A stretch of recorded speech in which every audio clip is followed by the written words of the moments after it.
আমরা নামাজের মধ্যে দোয়া কুনুত পড়ি, সেই দোয়া কুনুতে যে কি ওয়াদাটা করি, অন্তত আমার তো মনে হয় সাধারণ মানুষের মধ্যে 99.9 লোকেরা জানে না দোয়া কুনুতে কি পড়ে, অর্থ বোঝে না। দোয়া কুনুতের মধ্যে বলা হচ্ছে আল্লাহুম্মা ইন্না নাস্তাঈনুকা, হে আল্লাহ আমি তোমার কাছে সাহায্য চাই। আপনি নামাজের ভিতরে বলতেছেন আপনার কাছে, হে আল্লাহ আপনার কাছে সর্বপ্রকারের সাহায্য আপনার কাছে চাই। নামাজের ভিতরে কিসের মধ্যে বলতেছেন? এরপরে বলতেছেন ওয়া নাস্তাগফিরুকা, তোমার কাছে ক্ষমা চাই, গুনাহ করেছি, অনেক গুনাহ করেছি, তোমার কাছে ক্ষমা চাই, কারণ সাহায্য করতে পারো তুমি, গুনাহও মাফ করতে পারো তুমি। গুনাহ মাফ করার ক্ষমতা কি আছে পৃথিবীর কারো? আকাশে জমিনে আল্লাহ ছাড়া মানুষের গুনাহ কেউ মাফ করতে পারে?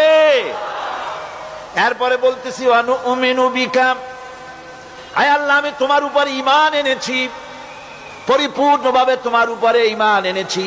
ওয়া নাতাওয়াক্কালু আলাইক, আর তোমার উপরেই কেবলমাত্র ভরসা করেছি।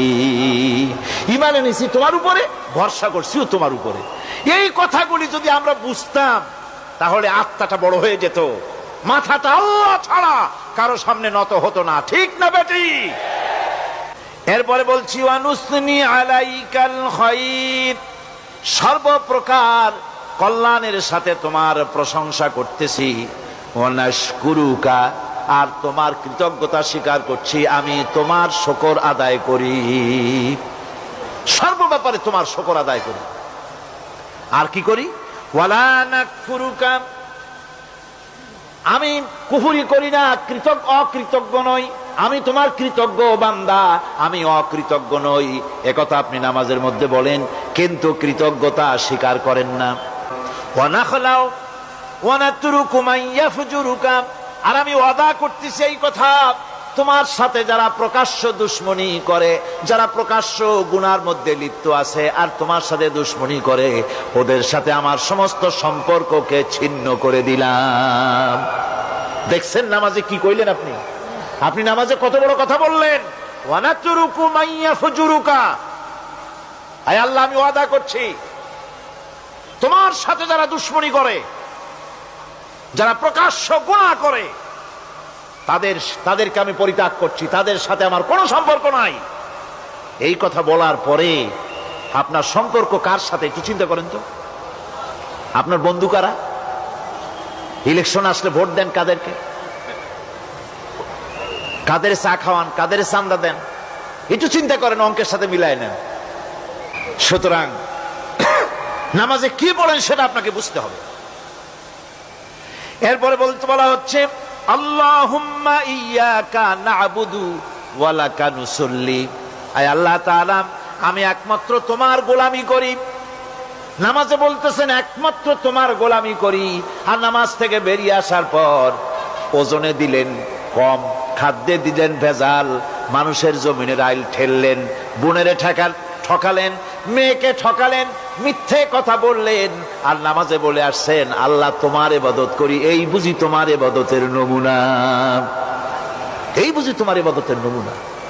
মুনাফিক নামাজ বোঝে নাই, পাপ তারে ফিরে, নামাজ তাকে পাপ থেকে বাঁচাতে পারে না। হায় আল্লাহ একমাত্র তোমার গোলামি করি, ওয়া লাকা নুসাল্লি, আর একমাত্র তোমার উদ্দেশ্যেই নামাজ পড়ি, মানুষকে দেখাবার জন্য পড়ি না। নামাজটা পড়ি কার জন্য? কার জন্যে? এরপরে বলছি অনাসজুদু ওয়া ইলাইকা নাসআ, আয় আল্লাহ আমি একমাত্র তোমাকেই সেজদা করি, আমার সমস্ত চেষ্টা সাধনা তোমার জন্য নিবেদিত। আমার চেষ্টা, আমার জিহাদ, আমার আন্দোলন, আমার বাঁচা, আমার মরা, আমার ব্যবসা, আমার বাণিজ্য, আমার সব তোমার জন্য। কার জন্য? চিল্লা এখন কার জন্য?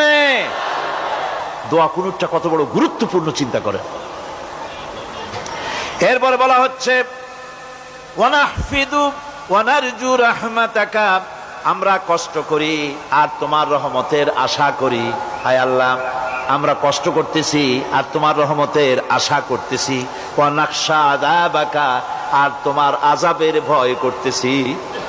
হায় আল্লাহ তুমি দয়া করে আযাব থেকে বাঁচাও। ইন্না আযাবাকা বিল কুফফারি মুলহিক, নিঃসন্দেহে আযাব তো কেবলমাত্র কাফেরদের জন্য, জাহান্নামে নিক্ষিপ্ত হবে কাফেরেরা। হায় আল্লাহ তাআলা, আমি তোমার আযাবকে ভয় করতেছি, তোমার জাহান্নামের শাস্তি থেকে আমারে বাঁচাইয়া দাও। জাহান্নামের শাস্তি থেকে যদি বাঁচতে হয়, তাহলে দোয়া কুনুতটা বুঝা নামাজটা যদি সেইভাবে আদায় করা যায়, নামাজ কামেল হয়ে যাবে। কোন আলহামদুলিল্লাহ।